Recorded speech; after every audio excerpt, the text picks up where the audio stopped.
गहरे सब्ज और खूबसूरत जंगल के बीचों बीच, जहां ऊंचे ऊंचे दरख्त आसमान से बातें करते थे और पहाड़ों के दरमियान एक साफ शफ़ाफ नदी खामोशी से बहती थी, वहां सब जानवर अमन और सुकून से रहते थे।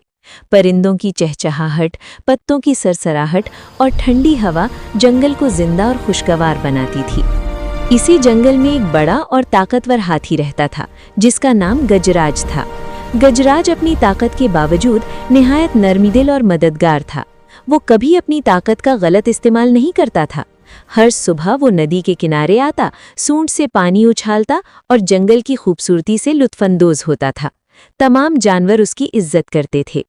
इसी जंगल में एक निहायत छोटी सी मगर बहुत ज़हीन चिमटी भी रहती थी। वो जसामत में तो छोटी थी, मगर अक्ल में बहुत बड़ी थी। वो हर बात को गौर से देखती, सोचती और मुश्किल वक्त में बेहतरीन हल निकालती थी। एक साल गर्मी बहुत ज्यादा पड़ी, सूरज आग बरसाने लगा और नदी का पानी आहिस्ता आहिस्ता कम होने लगा। जंगल के जानवर प्यासे और परेशान हो गए।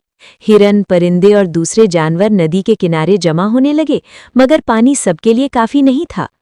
ये देखकर गजराज को बहुत दुख हुआ। उसने फैसला किया कि वो सबकी मदद करेगा। नदी के ऊपर जाकर उसने देखा कि एक बहुत बड़ा पत्थर नदी के रास्ते में आ गिरा है और पानी का बहाव रुक गया है। गजराज ने अपनी पूरी ताकत लगाकर पत्थर को धकेलने की कोशिश की, मगर पत्थर अपनी जगह से ना हिला। गजराज थककर पीछे हट गया। उसी वक्त चिमटी आहिस्ता आहिस्ता उसके करीब आई और बोली, गजराज भाई, हर मसला ताकत से हल नहीं होता, कभी कभी अक्ल ज्यादा काम आती है।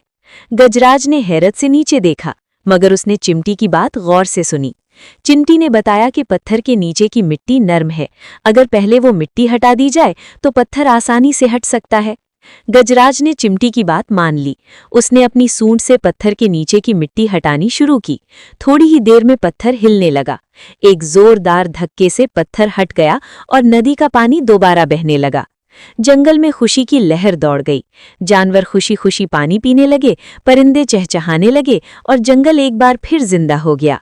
गजराज ने चिमटी का शुक्रिया अदा किया और समझ गया कि असल ताकत अक्ल के साथ ही खूबसूरत लगती है।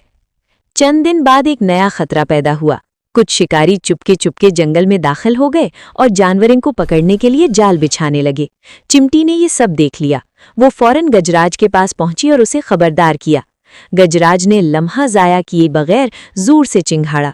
उसकी आवाज पूरे जंगल में गूंज गई। दरख्त हिलने लगे, जानवर महफूज जगहों की तरफ भाग गए और शिकारी खौफजदा होकर जंगल छोड़कर भाग गए। शाम को सूरज गुरूब हो रहा था।